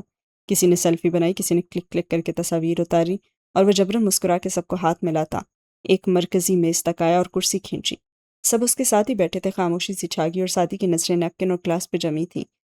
وہ اس سے تسلی لینے آئے تھے اور اس سے جواب مانگنے آئے تھے، انہیں کن الفاظ میں اچھی امید تھمائے وہ یہی سوچ رہا تھا۔ آپ لوگوں کا شکریہ کہ آپ لوگ یہاں آئے ہیں، کھنکار کے اس نے کہنا شروع کر دیا اور نظریں اب بھی جھکی ہوئی تھیں۔ وہ کتنا اچھا مقرر تھا، بہترین بولتا تھا، مگر آج سارے الفاظ ختم ہو گئے تھے۔ وہ کیسے لوگوں کو بتائے کہ حق کے لیے اتنے مہینے لڑنے کا کوئی فائدہ تھا ہی نہیں، اور اگر وہ خود اس سوال کا جواب نہیں جانتا، وہ تو خود بھی اس سوال کا جواب واقعی نہیں جانتا تھا، اور وہ کیسے اپنی اتنے مہینوں کی خواری کو جسٹیفائی کر پائے گا آخر؟ میں دراصل سمجھ نہیں پا رہا کہ میں آپ لوگوں سے کیا کہوں۔ اس نے نظریں اٹھائیں اور میز باہم جوڑ کر وہ لوگ ان کے گرد بیٹھے اور اس پہ نظریں جمائے ہوئے تھے۔ ساتھ ہی یوسف کو گھٹن سی محسوس ہونے لگی اور وہ یہاں سے بھاگ جانا چاہتا تھا۔ ہم نے کئی مہینے کورٹ میں لڑائی لڑی، مگر آخر میں، اس سے پہلے کہ وہ بات مکمل کرتا، کسی نے کہا، میں ایک اسکول ٹیچر ہوں سر۔ دائیں قطار میں بیٹھی اسکارف والی لڑکی ایک دم بولنے لگی اور وہ رک کے اسے دیکھنے لگا۔ سب اسی کو دیکھنے لگے۔ وہ سانولی سی تھی اور اس کی آنکھیں بہت سنجیدہ تھیں۔ اور میں بغیر کسی شرمندگی کے آپ لوگوں کو یہ بتا سکتی ہوں کہ میرے اسکول کا ایک کلرک پچھلے 5 سال سے مجھ سمیت کئی ٹیچرز کو اپنی پرائیویٹ پراپرٹی سمجھتا تھا۔ اس کا جب دل چاہتا وہ کسی کو بھی ہراس کر سکتا تھا، مگر اسے کوئی روکنے والا نہیں تھا، اور شدت جذبات سے بولتے اس کو چہرہ سرخ پڑنے لگا۔ لیکن جس دن میں نے آپ کو دیکھا، وہ انٹرویو دیتے ہوئے، وہ قانونی جنگ لڑتے ہوئے، روز عدالت میں سر بہادری سے اٹھا کر چل کے جاتے ہوئے، تب میں نے جانا تھا کہ اپنے حق کے لیے اور ظلم کے خلاف کیسے لڑا جاتا ہے۔ اس دن سر میں اٹھ کھڑی ہوئی اور میں نے ٹیچرز کو اکٹھا کیا، اور ہم نے اس کلرک کو دن کی روشنی میں سب کے سامنے بے عزت کیا، اس کی شکایت کی، اس سے پہلے کہ وہ بات مکمل کرتی ایک اور بندہ بول پڑا کہ مجھے یونیورسٹی میں 2 لڑکے بلی کرتے تھے۔ اس کی بات ختم ہونے سے پہلے ایک اور لڑکا بول اٹھا، میں ان کے کام کرتا، ذاتی بھی اور نصابی بھی، اور میں ان سے ڈرتا تھا، میں ان سے ہراساں ہوتا تھا، مگر جب آپ نوشروان کردار کے خلاف کھڑے ہوئے تھے نا سعدی بھائی، تب میں نے بھی اپنے خوف کا بت توڑا۔ میں نے انگلی اٹھا کر ان کو بھرے مجمع میں کہا کہ آج کے بعد وہ مجھ پہ حکم چلا کر تو دیکھیں، میں انہیں کورٹ میں گھسیٹوں گا، میں ان کو۔ مگر ساتھ ہی ایک دوسرے نوجوان نے تیز تیز بولنا شروع کر دیا تھا، میرے دوست کی بہن کو اس کا کالج ٹیچر بلیک میل کر رہا تھا، اور یقین کریں سعدی، اگر آپ کو میں نے وہ انٹرویو دیتے ہوئے نہ دیکھا ہوتا، اگر آپ کی بہن کی گواہی نہ سنی ہوتی، تو میں کبھی اپنے دوست کو نہ سمجھا سکتا کہ اس سے بلیک میل کا کیسے بہادری سے مقابلہ کرنا ہے، اور اسے کیسے اپنی عزت کی حفاظت۔ اور پھر ایک اور آواز آئی، میرے والد انکم ٹیکس میں کام کرتے ہیں، ان کا باس ان کو ہر وقت۔ پھر ایک اور آواز، میں جب ہاسٹل میں تھی تو جانتے ہیں میری وارڈن نے کیا کیا؟ اور ایک اور آواز، میں نے جب آپ کو ان امیر بدماشوں کے سامنے کھڑے ہوتے دیکھا تھا نا سعدی بھائی، تب میرے اندر ہمت آئی، اور وہ سب ایسے ہی بولے جا رہے تھے، اور وہ دم بخود بیٹھا تھا، کبھی ٹکر ٹکر ایک کی شکل دیکھتا، کبھی دوسرے کی طرف رخ پھیرتا۔ وہ کچھ بول نہیں پا رہا تھا، وہ ان کو ٹوک بھی نہیں پا رہا تھا، وہ اس سے تسلی سننے تو آئے ہی نہیں تھے، وہ تو اس کو سنانے آئے تھے، داستانیں، کہانیاں، ہمت اور بہادری سے لڑی جانے والی جنگیں، اور وہ یک ٹک سن رہا تھا، پلک جھپکے بغیر۔ وہ ایک ایک کا چہرہ دیکھ رہا تھا، وہ صرف ان کی بہادری کی جدوجہد کی کہانی سن پاتا، مگر پھر دوسرا بول اٹھتا، اور وہ جان ہی نہ پاتا کہ اس کلرک کو کیا سزا ملی، ہراساں کرنے والے دوستوں کا کیا بنا، بلیک میلر کالج ٹیچر کو نکالا گیا یا نہیں، انکم ٹیکس والے باس اور ہاسٹل کی وارڈن کی نوکری گئی یا نہیں، اور اس سے فرق بھی نہیں پڑتا تھا، اور نہ ہی انہیں اس بات سے فرق پڑتا تھا کہ نوشرواں بچ گیا اور بھاگ گیا۔ وہاں تو وہ سب کے لیے صرف جدوجہد ہی اہم تھی، اپنے خوف کے بت توڑنا، آزاد ہونا۔ وہاں صرف مقتل میں اترنے کی دھج کا ذکر تھا، اس شان کا ذکر تھا، وہ شان جو ایک کی ہوتی ہے مگر کئی ہزاروں کو ہمت دے جاتی ہے، سب کو کچھ سکھا جاتی ہے، اور وہ اس سے تسلی لینے تو آئے ہی نہیں تھے، وہ تو اس کو تسلی دینے بھی نہیں آئے تھے، وہ تو بس اپنی داستانیں سنانے آئے تھے۔ اس کے گلے میں آنسوؤں کا گولا پھنس رہا تھا، اور وہ اسی طرح رونا چاہتا تھا جیسے فیصلے کے دن رویا تھا، مگر آج وہ نہیں تھی، آج وجہ وہ نہیں تھی، آج وجہ یہ تھی کہ اسے اب معلوم ہوا تھا کہ فیصلے کی گھڑیاں شاید تب بیتی ہی نہیں تھی، فیصلہ تو اب ہوا تھا، اور وہ ہارا نہیں تھا، وہ تو جیت گیا تھا، اور جو جیتتا ہے وہ اس سے کہیں زیادہ وہ جیتتا تھا جو اس نے ہارا ہے۔ اس نے ڈبڈباتی آنکھوں سے ریسٹورانٹ کی شیشوں کی دیواروں کو دیکھا، واقعی وہ جو جیتا تھا وہ اس سے کہیں زیادہ تھا جو اس نے ہارا تھا، اور اس شیشے کے پار اس نے دیکھا جہاں پارکنگ میں فارس اپنی کار کا دروازہ کھول رہا تھا اور اسی طرف دیکھ رہا تھا، اور ساتھی کو دیکھتے پا کر وہ مسکرایا، ایک آنکھ دبائی اور پھر اندر بیٹھ گیا۔ بہت سے آنسو اندر ہی اتار کے سعدی یوسف بڑبڑایا تھا، 2 نمبر آدمی، اور اسی کے ساتھ یہ سین ہوا ختم۔ 6 ماہ بعد، دسمبر 2016، پورا چاند آسمان پہ یوں ہی جگمگا رہا تھا جیسے چاندی تھال ہو۔ وہ آج اتنا بڑا، اتنا قریب نظر آ رہا تھا کہ لگتا تھا ابھی پگھلی ہوئی چاندی زمین پہ انڈیلنے لگے گا۔ اس کے گرد سرمئی بادل جمع ہو رہے تھے، اور ہلکے اور ہر بوجھ سے آزاد بادل تھے وہ۔ نیچے دیکھو تو ہوٹل کے سبزہ زار میں نیلے سوئمنگ پول کے پانی میں چاند کا عکس تیر رہا تھا، ہچکولے کھا رہا تھا، اور پول کے ایک طرف 2 آرام دہ کرسیاں بچھی ہوئی تھیں، اور وہ دونوں ساتھ ساتھ ان پہ بیٹھے ہوئے تھے۔ سردی اپنے جوبن پہ تھی، اور اسی مناسبت سے فارس نے بھوری جیکٹ پہن رکھی تھی اور گردن اٹھائے چاند کو ہی دیکھ رہا تھا۔ ساتھ بیٹھی زمر سفید جیکٹ پہنی ہوئی تھی، اور اس کا چہرہ بھی اوپر کی طرف ہی اٹھا ہوا تھا۔ تمہیں پورے چاند کو دیکھ کر کیا خیال آتا ہے فارس غازی؟ وہ اس مسحور کن لمحے کے زیر اثر چاندی کے تھال کو تکتے ہوئے بولی تھی، اور وہ اس کے منہ سے کچھ خوبصورت ہی سننا چاہتی تھی۔ "ام، یہی کہ اگر نیل آرمسٹرانگ نہ مرتا تو کم از کم ہمیں یہ تو بتا دیتا نا کہ انسان چاند پہ گیا بھی تھا یا وہ صرف ایک امریکی ڈرامہ تھا"۔ اور سارا فسوں ٹوٹ گیا، زمر کا حلق تک کڑوا ہو گیا، اور خفگی سے نظریں موڑ کے فارس کو دیکھا۔ وہ مطمئن، حشاش بشاش سا نظر آتا، سر پیچھے ٹکائے اب اسے ہی دیکھ رہا تھا۔ "تمہیں پتہ ہے تم نے کتنے عرصے سے مجھے یہ نہیں کہا کہ میں تمہیں کتنی اچھی لگتی ہوں، اور ارے ارے ارے، کس نے کہا تم مجھے اچھی لگتی ہو؟ اور نہ ہی میری تعریف کی؟ کس چیز کی تعریف کروں؟ ان بالوں کی جو تم ڈائی کرتی ہو، یا اس چہرے کی جس پہ ہر وقت غصہ دھرا رہتا ہے؟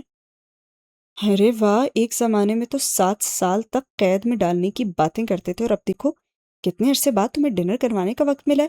وہ خفگی سے بولی۔ "وہ بھی اس لیے تمہیں لایا ہوں کیونکہ تم نے کہا تھا کہ بل تم دھو گی"۔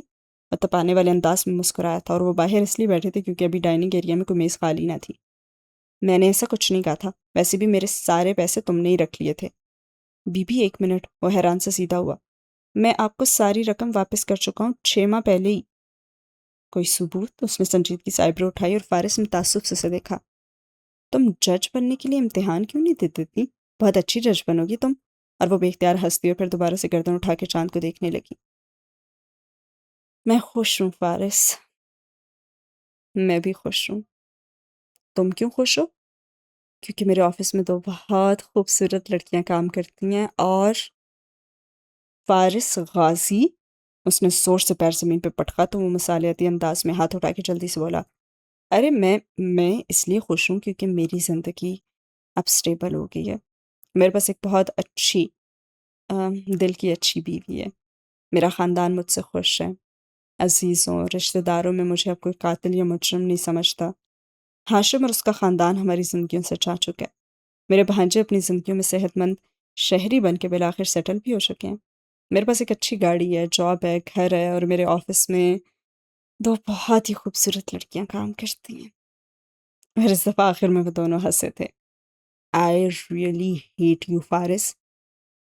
"لو یو ٹو"۔ وہ مسکرا کے بولا تھا، اور وہ واقعی بہت خوبصورت لگ رہی تھی۔ اس کی ناک کی لونگ دمک رہی تھی، سفید جیکٹ سے ڈھکے کندھوں پہ گرتے ہوئے گھنگرالے بھورے بال اور بھوری آنکھوں کی مسکراتی چمک، وہ واقعی خوش تھی، اور وہ بھی تھا۔ دھماکے کی آواز آئی تو وہ چونکا، اور وہ بھی چونکی۔ لمحے بھر کو دل گھبرایا، مگر پھر دیکھا، ساتھ سے گزرتی ایک لڑکی سیل فون پہ کوئی فلم دیکھ رہی تھی، یا کسی فلم کا ٹریلر، اور زمر نے اس کا پہلے لمحے بھر کو ششدر رہ جانے والا چہرہ دیکھا، اور پھر اسے ریلیکس ہوتے دیکھا تو نرمی سے بولی، "فارس، اب سب ٹھیک ہے، کوئی سازشیں، کوئی قتل و غارت اب ہماری زندگیوں میں نہیں ہوگی"۔ "ہاں میں جانتا ہوں"۔ وہ گہری سانس لے کر مسکرایا، پھر جھرجھری سی لی۔ "بس کبھی کبھی ایک خیال سے ذہن سے گزرتا ہے، جیسے دور کہیں کوئی کارمیں ہے جو میری کھات میں بیٹھا ہوا ہے۔ یہ صرف تمہارا وہم ہے۔ میں جانتی ہوں ہم سے بھی غلط کام ہوئے ہیں، مگر ہم سروائیول کی جنگ لڑ رہے تھے، ہم اور کچھ نہیں کر سکتے تھے۔ اصول یہ ہے کہ اگر بدلہ لو تو اتنا لو جتنا ظلم کیے گئے تھے، اور اگر اس کے بعد کوئی تمہارے ساتھ زیادتی کرے تو پھر اللہ تمہاری مدد کرے گا، یہ اللہ کا وعدہ ہے، سو تم"۔ ہاتھ بڑھا کے اس کے گھٹنے پہ رکھا۔ "ریلیکس ہو جاؤ اور اللہ پہ بھروسہ رکھو، اللہ تمہیں ضائع نہیں کرے گا"۔ "میں بیتھیس نہیں رہا، میرا ایمان اور یقین اب واپس آ چکا ہے"۔ وہ مسکرایا۔ "اب میں پرسکون رہنے کی کوشش کروں گا، اور جب تک زندہ ہو یہ یاد رکھنا کہ ہم سب ہمیشہ تمہارے ساتھ کھڑے ہیں، اور میں جب تک زندہ ہوں یہ یاد رکھوں گی کہ تم میرے سب سے اچھے دوست ہو"۔ اور وہ ہلکا سا ہنسا۔ "آج بہت عرصے بعد تم چڑیل نہیں لگی"۔ "اوکے، اب ذرا ہم ڈنر ہال کی طرف جاتے ہیں، اور راستے میں تم مجھے یہ بتاؤ گے کہ میرا یہ نام کس نے رکھا تھا"۔ وہ اٹھتے ہوئے بولی۔ "احمد نے"۔ وہ بھی ساتھ کھڑا تھا۔ "اور تم نے اسے ایک دفعہ بھی نہیں ٹوکا"۔ "بالکل نہیں، میں نے تو اسے شاباش دی تھی"۔ "اور تمہیں تھوڑی سی بھی شرم آئی اسے شاباش دیتے ہوئے"۔ "دیکھو میں تو ایک شریف آدمی ہوں، اور"۔ وہ دونوں ماہ کامل کی اس سرد رات میں قدم اٹھاتے چلے جا رہے تھے، اور دور ہوتے جا رہے تھے۔ ان کی آوازیں بھی مدھم ہوتی جا رہی تھیں، اور دور سے یہی دکھائی دیتا تھا کہ جیکٹ کی جیبوں میں ہاتھ ڈالے چلتا ہوا غازی اس کی طرف جھک کر مسلسل کچھ کہہ بھی رہا تھا، اور وہ نفی میں افسوں سے سر ہلائی جا رہی تھی۔ مسلسل وہ لڑ بھی رہی تھی اور چاندی کے تھال سے چاندیاں بہہ بہہ کر ساری دنیا پہ گرنے لگی تھی، جیسے سب کچھ چمکنے لگا تھا۔ اور سین ہوا ختم۔ اور راج کرے گی خلق خدا، جو میں بھی ہوں اور تم بھی ہو۔ اور چند میل کے فاصلے پہ بنی عمارت کے وسیع آڈیٹوریم میں کرسیاں اوپر سے نیچے تک بھری ہوئی تھیں۔ پہلی قطار سے ایک طرف کیمروں اور فلیش لائٹس کی چکا چوند روسٹرم پہ کھڑے سادی کی آنکھیں چند دہائی دے رہی تھیں، مگر اب وہ ان کا عادی ہو چکا تھا۔ سیاہ 3 پیس سوٹ، ٹائی، کف لنگس پہنے، بالوں کو جل لگا کر پیچھے کیا، وہ ڈائس پہ ہاتھ رکھے کھڑا، مائک پہ چہرہ جھکائے، آنکھیں لوگوں پہ مرکوز کیے کہہ رہا تھا، میرا نام سعدی یوسف خان ہے، لوگ مجھے پیار سے سعدی کہہ کر بلاتے ہیں اور غصے سے بھی یہی کہتے ہیں۔ ہال میں کھلکھلاہٹ سی گونجی تھی اور مسکراہٹ بھرے پرسکون چہرے کے ساتھ وہ کہنے لگا، 6 ماہ پہلے جب میں کیس ہارا تھا تو مجھے لگا تھا کہ میں ہار گیا ہوں، ختم ہو گیا ہوں۔ مجھے لگا تھا کہ اب اس ملک کا کچھ ہو ہی نہیں سکے گا۔ جب اتنا بڑا مجرم جس کے خلاف عینی شاہد ہوں، جب جج اس کو بری کر دے یا پولیس دباؤ ڈال کر مقتول کے ہی وارثوں سے ملزم کو معافی دلوا دے، تو انسان سوچتا ہے نا کہ اس ملک کا کیا ہی بنے گا۔ جب ججوں کی بحالی اور عدلیہ کی آزادی کی تحریک چلانے والے ججوں کو متکبر اور وکلاء کو متشدد بنتے ہوئے آپ دیکھیں تو سوچتے ہیں نا کہ ہماری ریاست تو رائے کہاں چلی گئی۔ لیکن مجھے کچھ ہی عرصہ لگا یہ سمجھنے میں کہ ایسا نہیں ہوا، اور اس کی آواز سارے ہال میں گونج رہی تھی، اور لگا تھا کہ ماہ کامل کی اس برف رات میں وہ آواز دنیا کے ایک ایک کونے تک جا رہی تھی۔ میں سعدی یوسف آپ سب لوگوں کے سامنے ببانگ و دہل یہ بات کرتا ہوں کہ جب کوئی پاکستانی شہری کسی قاتل، امیر آدمی یا کسی کرپٹ سیاستدان کے خلاف عدالت میں کیس لے کر جاتا ہے، تو اگر مصلحت کے مارے ججز فیصلہ دیتے وقت مجرم کو فائدہ دے بھی جائیں، ہاں تب بھی مدعی نہیں ہارتا، انصاف کے لیے لڑنے والا نہیں ہارتا۔ وہ تو اسی دن جیت گیا تھا جب اس نے ہمت اور بہادری دکھاتے ہوئے امیر قاتلوں اور ڈاکوؤں کو عدالت میں گھسیٹا تھا۔ جب ایسے مصلحت میں لپٹے فیصلے آتے ہیں تو جج ہارتے ہیں، قانون ہارتا ہے، ملک کے انصاف کے ادارے ہارتے ہیں، مدعی نہیں ہارتا۔ ایسے فیصلے ہونے سے انصاف کے مدعی کا کچھ بھی نہیں ہوتا، وہ تو جیتا ہوا تھا، ایکسپوز تو ججز ہوتے ہیں۔ ہماری ناکام، کمزور اور کرپٹ عدلیہ اپنے آپ کو ایسے فیصلے کر کے خود ہی بے عزت کر دیتی ہے۔ یاد رکھیے گا، انصاف کے لیے لڑنے والا کبھی نہیں ہارتا۔ اس تنگ و تاریک کوٹھڑی کے دروازے میں ایک چھوٹا سا چوکٹھا بنا تھا جس میں شیشہ لگا تھا۔ ہاشم اس دروازے کے ساتھ کمر لگائے بیٹھا تھا اور قیدیوں کا لباس پہنے اس کی شیپ پڑی ہوئی تھی، اور وہ گھٹنوں کے گرد بازوؤں کا حلقہ بنائے بیٹھے کچھ سوچ رہا تھا۔ تبھی دروازے پہ آہٹ ہوئی تو وہ کرنٹ کھا کر اٹھ کھڑا ہوا۔ دروازہ کھلا اور ایک سیاہ وردی والا سپاہی نظر آیا اور اس کے ہاتھ میں کھانے کی ٹرے تھی۔ میری بات سنو، ہاشم بے بسی اور غصے بھری دبی آواز میں بولا، تم میری بات پہ غور کر کے تو دیکھو، میرے پاس اب بھی بہت سے خفیہ بینک اکاؤنٹس ہیں جن کا نہ میرے گھر والوں کو علم ہے نہ ان سیکیورٹی ایجنسیز والوں کو۔ اگر تم میری مدد کرو تو میں تمہیں بہت امیر کر سکتا ہوں۔ اور گارڈ نے ٹرے اندر پٹکی اور ایک غسیلی خاموش نظر اس پہ ڈالتا باہر نکل گیا۔ دروازے کے آہنی تالے چڑھنے کی آواز آئی تو ہاشم نے زور سے دیوار پہ مکہ دے مارا۔ میرے اعصاب بہت مضبوط ہیں، یہ جیل میرا کچھ نہیں بگاڑ سکتی۔ میں نکلوں گا اس سے ایک دن، پھر میں تم سب کو دیکھ لوں گا۔ اور تابڑ توڑ مکے دروازے پہ مارنے لگا یہاں تک کہ اس کے ہاتھوں سے خون بہنے لگا۔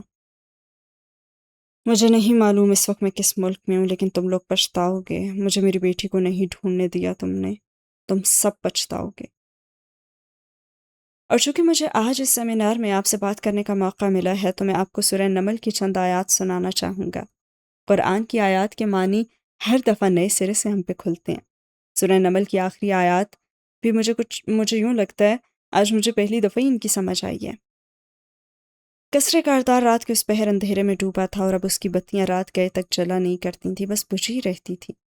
تاریک بالکنی میز پہ چیک بکس، آفس ڈاکیومنٹس اور اینک رکھی تھی، اور ریلنگ کے ساتھ ایک کھیولا سا کھڑا نظر آتا تھا، سلور رنگ کا چغا پہنے، ہوڈ سر پہ گرائے، وہ جلے ہوئے ہاتھ ریلنگ پہ جمائے دور کہیں پہاڑوں کو دیکھ رہی تھی، اور اینک سے اس کو دیکھ کر زخمی سا مسکرا رہی تھی۔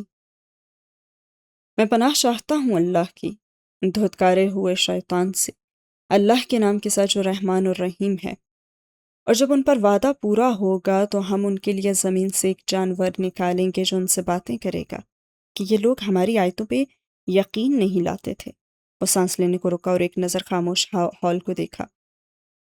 النمل کی آخری آیات میں ایک زمین کے جانور کا ذکر ہے جو قرب قیامت زمین سے نکلے گا اور لوگوں سے باتیں بھی کرے گا۔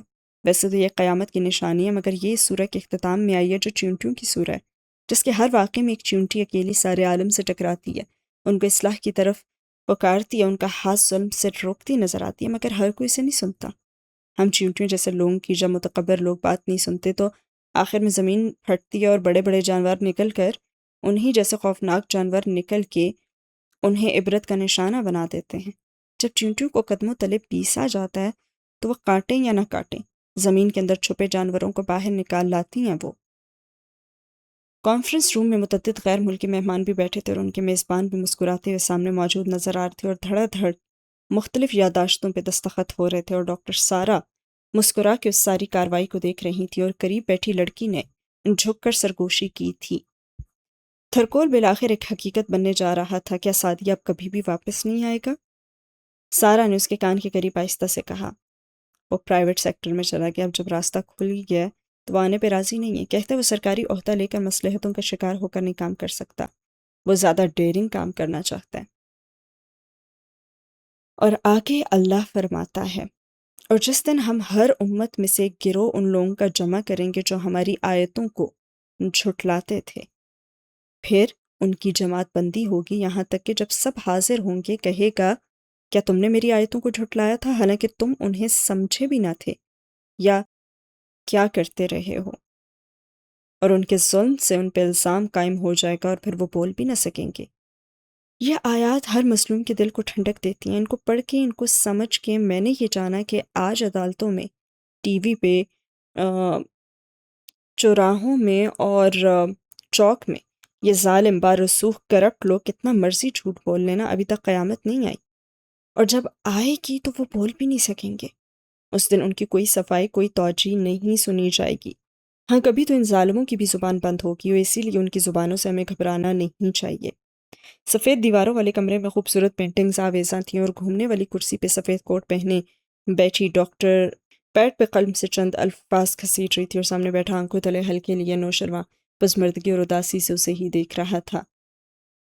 کیا اب میں یہ دوا چھوڑ نہیں سکتا؟ کیا ان دواؤں کے بغیر مجھے کہیں سکون نہیں ملے گا؟ آئی ایم سوری، لیکن آپ کی ذہنی حالت کے لیے بہت ضروری ہیں۔ وہ صفحہ پھاڑ کے اس کی طرف بڑھاتے ہوئے بولی تھی، اور شیر و نصیحت سے آنکھیں بند کر لی۔ دوائیاں نیند کی، ڈپریشن کی، سکون کی، قابیل کی مہر ماتھے پہ دہکنے لگی تھی۔ اب واپس آتے ہیں سعدی کی طرف۔ کیا نہیں دیکھتے تھے کہ ہم نے رات بنائی تاکہ اس میں چین حاصل کریں، اور دیکھنے کو دن بنایا، البتہ اس میں ان لوگوں کے لیے نشانیاں ہیں جو ایمان لاتے ہیں، اور جس دن سور پھونکا جائے گا تو جو کوئی آسمان میں ہے اور جو کوئی زمین میں ہے سبھی گھبرا جائیں گے، مگر جسے اللہ چاہے اور سب اس کے پاس عاجز ہو کر چلے آئیں گے۔ یہ آیات سن کر میرے دوستوں، کیا صرف ہم اپنے دشمنوں کی عاقبت کا ہی سوچتے ہیں یا پھر ہم اپنا بھی سوچتے ہیں؟ کیا ہم اس دن کی گھبراہٹ سے محفوظ رہنے والے کام کرتے ہیں؟ دوسری طرف ہارون عبید ایک ٹاک شو کی سیٹ پہ بیٹھے مسکرا مسکرا کے مقابل موجود مہمانوں سے بحث کر رہے تھے۔ ان کے انداز میں بے نیازی تھی، آگے بڑھنے کی لگن، عنقریب پا لینے والی فتح کی چاہ، اور وہ کہہ رہے تھے ہم نے اس ملک میں جمہوریت کے لیے قربانیاں دی ہیں، ہماری منزل قریب ہے، آپ دیکھیے گا کہ ہم کیسے۔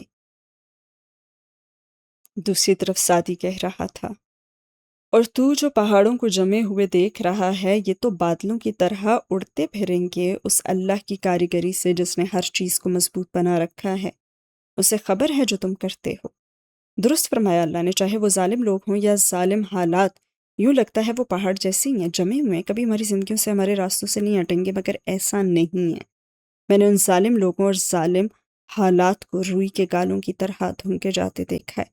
باقی رہ جانے والا صرف اللہ ہے، باقی سب کو زوال آنا ہے، خود ہمیں بھی۔ جبکہ دوسری طرف صاحبزادی صاحبہ اپنے لاکر کو کھولے کھڑی تھی، اور اس میں ایک بڑا سا ڈبہ کھلا تھا، اور اس کی سیاہ مخمل پہ جگمگاتے ہوئے ہیرے پڑے نظر آ رہے تھے، اور آنکھوں کو خیرہ کر دینے والے زیورات ان کو دیکھتے ہوئے مسکرا رہی تھی۔ اور وہ جب سے زندگی میں آئے تھے وہ بے رحم فیصلے کرنے لگی تھی، لیکن اب پرواہ نہیں رہی تھی وہ زیورات اور وہ ان کی چمک۔ اور سعدی کہہ رہا تھا، جو نیکی لائے گا سو اسے اس سے بہتر بدلہ ملے گا، اور وہ اس دن کی گھبراہٹ سے بھی امن میں ہوں گے۔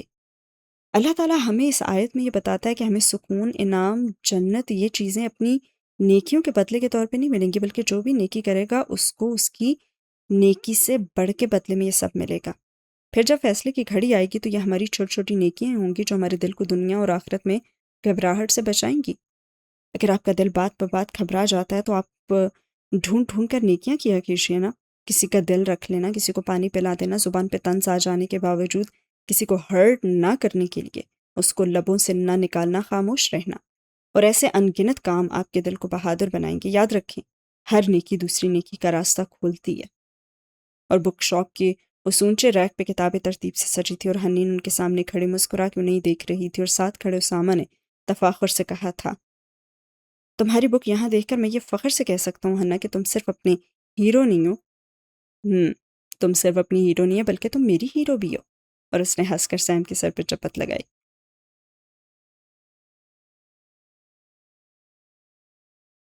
اور جو برائی لائے گا سو ان کے منہ آگ میں اوندھے ڈالے جائیں گے، تمہیں وہی بدلہ مل رہا ہے جو تم کرتے تھے۔ یعنی اللہ انسان پہ ظلم نہیں کرے گا۔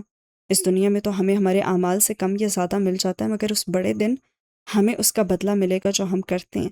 ہم پہ کوئی ظلم نہیں کیا جائے گا۔ وہ وعدہ کرتا ہے تو اسے سچ کر کے بھی دکھاتا ہے۔ جب وہ کہتا ہے کہ دعا مانگو میں قبول کر دوں گا، تو ہم اس وعدے کو سچ کرنے کے لیے دعا میں شدت کیوں نہیں اختیار کرتے؟ ہاں، ہمارے ارد گرد کا معاشرہ بدل رہا ہے، لوگ بدل رہے ہیں، زمانہ بھی بدل رہا ہے، مگر اللہ تو نہیں بدلے گا۔ اللہ کا وعدہ نہیں بدلے گا۔ اللہ اپنے سارے وعدے پورے کرے گا۔ کیا ہم کریں گے؟ جبکہ دوسری طرف کال کوٹھریوں کے دروازے کھلے تھے اور تمام قیدی باہر نکل رہے تھے۔ وہاں ایک تاریک سا بڑا کمرہ تھا جس میں وہ دن بھر جمع رہتے تھے۔ ایسے میں ایک گارڈ ہاشم کے قریب آیا اور موپ اسے تھمایا۔ کیا تمہیں روز بھول جاتا ہے؟ اس جگہ کی صفائی تو تمہیں نے کرنی ہے نا؟ اور ہاشم نے درشتی سے اسے پکڑا اور پھر اس کے قریب آیا۔ تمہیں جتنے پیسے چاہیے میں دوں گا، بس مجھے اتنا پتہ کرا دو کہ میری بیٹی کہاں ہے، میری بیوی، ماں یا بھائی، کسی کو وہ ملی یا نہیں، صرف اتنا تو بتا دو مجھے۔ خاموشی سے یہ فرش صاف کرو۔ اسے گھورتے ہوئے آگے بڑھ گیا اور ہاشم نے ایک نظر میلے فرش کو دیکھا، پھر اپنے آپ کو۔ بدرنگ جمپنگ سوٹ، قیدیوں کا لباس پہنے، میلے کچیلے حلیے میں وہ اب اس غلیظ فرش کو صاف کرے گا؟ اس نے سارے خیال ذہن سے جھٹک دیے اور ضبط کرتے ہوئے فرش پہ وہ رگڑنے لگا، اور آنکھوں میں بار بار درد آ جاتا تھا، لیکن نہیں، وہ آخری دم تک ان لوگوں سے لڑے گا۔ کبھی تو وہ آزاد ہوگا، کبھی تو اس کی آنکھیں گیلی ہونے لگیں گی، مگر اس نے سختی سے خود کو جھڑکا۔ مجھے کوئی افسوس نہیں ہے، میں نے جو کیا ٹھیک کیا۔ سب نے میرے ساتھ ہی تو زیادتی کی تھی، سب سے زیادہ ظلم تو میرے ساتھ ہی ہوا نا۔ وہ سب ایک ساتھ تھے، ایک میں ہی تو اکیلا رہ گیا تھا۔ میں اکیلا لڑتا رہا، میں کب تک لڑ سکتا تھا؟ بھیانک اندھیرے آس پاس اس کی کھات میں کھڑے تھے اور اس کو نکلنے کے لیے تیار۔ جبکہ دوسری طرف سعدی، مجھے تو یہی حکم دیا گیا ہے کہ اس شہر کے مالک کی بندگی کروں جس نے اسے عزت دی ہے اور ہر ایک چیز اسی کی ہے، اور مجھے حکم دیا گیا ہے کہ میں فرما برداروں میں رہوں، اور یہ بھی کہ قرآن سنا دوں۔ پھر جو کوئی راہ پر آ گیا تو وہ اپنے بھلے کو راہ پر آتا ہے، اور جو گمراہ ہوا تو کہہ دو میں تو صرف ڈرانے والوں میں سے ہوں، اور کہہ دو سب تعریف اللہ ہی کے لیے ہے۔ تمہیں عنقریب اپنی نشانیاں دکھا دے گا، پھر انہیں پہچان لوگے، اور تیرا رب اس سے بے خبر نہیں جو تم کرتے ہو۔ ریسٹورانٹ کی اس میز پہ خوبصورت گلاب کے پھول رکھے ہوئے تھے، 2 موم بتیاں روشن تھیں، زمر اور فارس آمنے سامنے بیٹھے ہوئے تھے، اور اشتہا انگیز خوشبو لیے کھانا ان کے سامنے سجا ہوا تھا، اور وہ مسکرا کے اسے دیکھتے ہوئے پوچھ رہی تھی، تو بالآخر آج ایک پرامن اور پرسکون ڈنر کا قرض تم نے اتار ہی دیا؟ بالکل، تو پھر کیا خیال ہے؟ اب میں تمہیں اپنے آفس کی خوبصورت لڑکیوں کے بارے میں کیا بتا سکتا ہوں؟ اور وہ دونوں ایک ساتھ ہنس دیے۔ اور ان آیات کو سننے کے بعد میں صرف اتنا ہی کہنا چاہتا ہوں۔ وہ ڈائس پہ ہاتھ رکھے کھڑا مجمع کو دیکھ کر مسکراتے ہوئے کہہ رہا تھا کہ میں نے یہ جان لیا کہ میرا کام تھا صرف پہنچا دینا۔ ہمارا کام پیغام پہنچا دینا ہی ہوتا ہے۔ اسلام کو زبردستی لوگوں کے اوپر نافذ کرنا نہیں ہوتا۔ آپ دین کو جبراً اور سختی سے کسی کے عمل میں شامل نہیں کر سکتے۔ آپ ججز سے زبردستی انصاف بھی نہیں کروا سکتے۔ ہم نے صرف سچ کے لیے آواز بلند کرنی ہے، اس کے لیے ہی لڑنا ہے، کوشش کرنی ہے۔ ہمارے ہاتھ میں صرف کوشش ہے، کامیابی صرف اللہ کے ہاتھ میں ہے۔ ضروری نہیں ہے کہ ہم ہر دفعہ کامیاب بھی ہوں، ہم ہر دفعہ جیتے بھی صحیح۔ ہم نے صرف اپنا 100% دینا ہے، کیونکہ ہمارا تو یہی کام ہے، خود عمل کرنا اور صرف دوسروں کو پہنچا دینا، آگے کوئی مانے یا نہ مانے۔ میں تو ہوں صرف پہنچانے والوں میں سے۔ اور وہ بات ختم کر کے خاموش ہوا تو ہال تالیوں سے گونج اٹھا۔ لوگ اپنی جگہوں سے اٹھ اٹھ کے اس کے لیے ہاتھ بلند کیے تالیاں بجا رہے تھے، اور وہ مسکرا کے ان کو دیکھ رہا تھا۔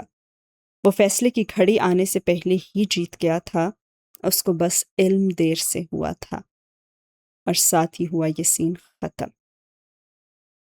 اور زندگی اسی طرح گزرتی رہی، اور 16 سال بعد جانتے ہیں کہ 16 سال بعد کیا ہوا؟ وہ اوپر سے دیکھنے سے کسی امریکی ریاست کا کوئی مصروف سا شہر لگتا تھا۔ خوبصورت اونچی عمارتیں، صاف ستھری سڑکیں، مصروف سے تیز تیز چلتے لوگ۔ ایسے میں مخالف سمت سے چلتی ہوئی آتی دکھائی دے رہی تھی۔ تیز ہوا کے باعث سیاہ بال اڑ اڑ کے چہرے پہ آ رہے تھے، اور وہ بار بار ان کو کان کے پیچھے کر رہی تھی۔ خوبصورت چہرہ، سیاہ شفاف آنکھیں اور ایک بے نیاز مسکراہٹ۔ وہ مگن سی چلتی ہوئی آ رہی تھی جب قریب سے گزرتے ہوئے ایک آدمی سے ٹکرا گئی۔ سوری مسکرا کے معذرت کی تو وہ آدمی نو پرابلم کہتے ہوئے آگے بڑھ گیا۔ اب کہ وہ واپس مڑی اور قدم بڑھاتے ہوئے ہاتھ میں پکڑا مردانہ والیٹ کھولا، اس آدمی کا آئی ڈی کارڈ، چند ویزا کارڈ، کڑکڑاتے ہوئے ڈالرز کے نوٹ۔ گڈ۔ اس نے اسی سرد مسکراہٹ کے ساتھ کارڈز جیب میں ڈالے، والیٹ قریبی بن میں اچھالا اور نوٹ مٹھی میں دبائے آگے بڑھ گئی۔ ایک بیکری کے قریب جا کر وہ رکی، وہ اندر چلی گئی، اور جب واپس آئی تو ہاتھ میں ایک چھوٹا سا ڈبہ تھا، کیک کا ڈبہ، اور اب تک اس کی مسکراہٹ سوگوار پڑ چکی تھی۔ وہ ڈبہ لیے سڑک کنارے چلتی گئی اور چلتی گئی، یہاں تک کہ زیر زمین ٹرین اسٹیشن کو جاتی سیڑھیاں نظر آنے لگیں، اور وہ نیچے اتر گئی۔ وہاں کونے میں ایک بوڑھا سیاہ فام آدمی بیٹھا تھا۔ شکل سے وہ ڈاؤن سنڈروم کا شکار لگتا تھا، دنیا مافیہا سے بے خبر۔ وہ اس کے پاس آ بیٹھی، وہیں زمین پر ڈبہ کھول کے درمیان میں رکھا، اور اندر ایک چھوٹا سا کیک، اس میں ننھی سے موم بتی رکھی تھی، اور اس نے لائٹر نکال کر جلایا اور موم بتی روشن کی اور سیاہ فام کو دیکھا۔ وہ غائب دماغی سے اسے گھور رہا تھا۔ لڑکی نے اپنے ٹخنے سے جینز اوپر کی، وہاں بندھا چاقو نکالا اور کیک کے قریب لائی، اور پھر پھونک ماری اور شعلہ بجھ گیا۔ Happy birthday to me, happy birthday to Sonia. وہ اب کیک کو دیکھتے ہوئے مدم اداس گنگنا رہی تھی، اور ساتھ میں چاقو سے اسے کاٹ بھی رہی تھی۔ جب میں چھوٹی تھی تو میرے بابا میری سالگرہ ایسے ہی مناتے تھے کہ ساری دنیا دیکھا کرتی تھی۔ شہر کی سب سے زیادہ شاندار سالگرہیں شاید میری ہی ہوتی تھی، اور اب اس نے گہری سانس اندر کھینچی۔ اور اب میں ان کے ساتھ سالگرہ نہیں منا سکتی۔ میں نے کتنے سال ان کے ساتھ سالگرہ منائی نہیں، اور تم کیا ہی جانو میرا باپ کتنا عظیم انسان تھا۔ پھر آنکھیں اٹھا کر بوڑھے بھکاری کو دیکھا اور مسکرائی۔ اتنا عرصہ کھوئے رہنے، بک جانے، ظلم سہنے کے بعد بھی میری دادی نے مجھے ڈھونڈ ہی لیا۔ مگر میری قسمت میرے بابا سے الگ ہے البرتو۔ میری دادی نے مجھے اپنے بیٹوں کی طرح بڑا نہیں کیا، انہوں نے مجھے ایک ہتھیار کی طرح تراشا ہے بس۔ اس کی آواز سرد ہو گئی۔ میں نے اتنے دھکے کھائے ہیں نا کہ اب میں ہر قسم کے لوگوں سے لڑنا اور ان کو ہر طرح سے مارنا سیکھ چکی ہوں۔ اور میں یہ تمہیں اس لیے بتا رہی ہوں کیونکہ آج صبح ہی مجھے معلوم ہوا ہے کہ میرے بابا زندہ ہیں، اور اب البرتو مجھے اپنے ملک واپس جانا ہے نا، اپنے بابا کو ڈھونڈنے، ان کو واپس لانے اور اپنے خاندان کو جوڑنے کے لیے۔ یہ کہتے کہتے اس کی آنکھوں میں ایک عجیب سا جذبہ جاگا، اور چمک اور پرتپش برف جیسی چمک اور سلگتی ہوئی لکڑی کی سی حدت۔ اور آج شاید میں آخری دفعہ تمہارے ساتھ بیٹھ کر کچھ کھا رہی ہوں، اب شاید میں واپس نہ آؤں۔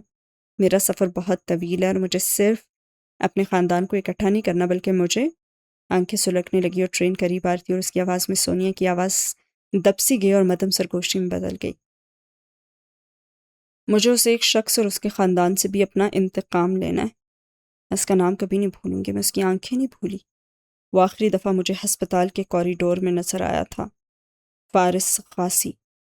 میں نے اس دن کا برسوں انتظار کیا البرتو، جب میں پوری طرح تیار ہوں گی نا، اور میں اس کے خاندان کے ایک ایک فرد کو ہر اس ظلم کی سزا دوں گی جو انہوں نے میرے خاندان پہ ڈھایا ہے۔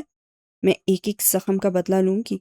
اس آدمی نے میری ساری دنیا تاریک کر دی، وہی وجہ ہے ہر چیز کی۔ 14 سال اس نے اور اس کے خاندان نے سکون سے گزار دیا، مگر اب اور تو نہیں۔ اس نے کیک کا ڈبہ البرتو کی طرف بڑھایا اور خود بیگ کندھے پہ ڈالتی اٹھ کھڑی ہوئی، اور آنکھیں پر تپشتی اور چہرہ برف کی طرح سفید۔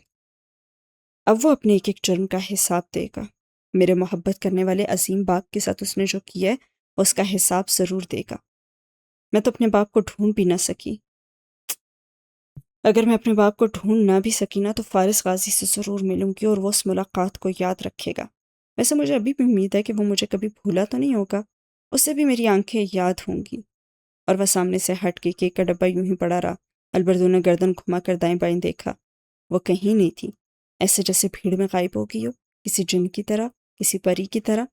اور اگر کبھی تمہیں کوئی کہے کہ انتقام کا چکر کبھی ختم نہیں ہوتا تو یقین کر لینا، کیونکہ ہر انتقام کے آخر میں نئے سرے سے بدلہ لینے کے لیے اور اس چکر کو دوبارہ شروع کرنے کے لیے ایک سروائیور ضرور باقی بچ جاتا ہے۔ اسی کے ساتھ یہ سین ہوا ختم، اور اسی کے ساتھ نمل بائی نمرہ احمد بھی ہوا ختم۔ اس اگلے پیج پہ ہیں نمل کے بارے میں چند اہم سوالات کے جوابات جو کہ آتھر نے دیے ہیں، لیکن اس طرح بڑھنے سے پہلے تو یہ تھا انجام اس سالم خاندان کا۔ ہاشم کارتار اپنی بیٹی سے برسوں دور کس حال میں ہے، وہ حال جو شاید اس کے نوکروں کا بھی نہیں ہوتا تھا۔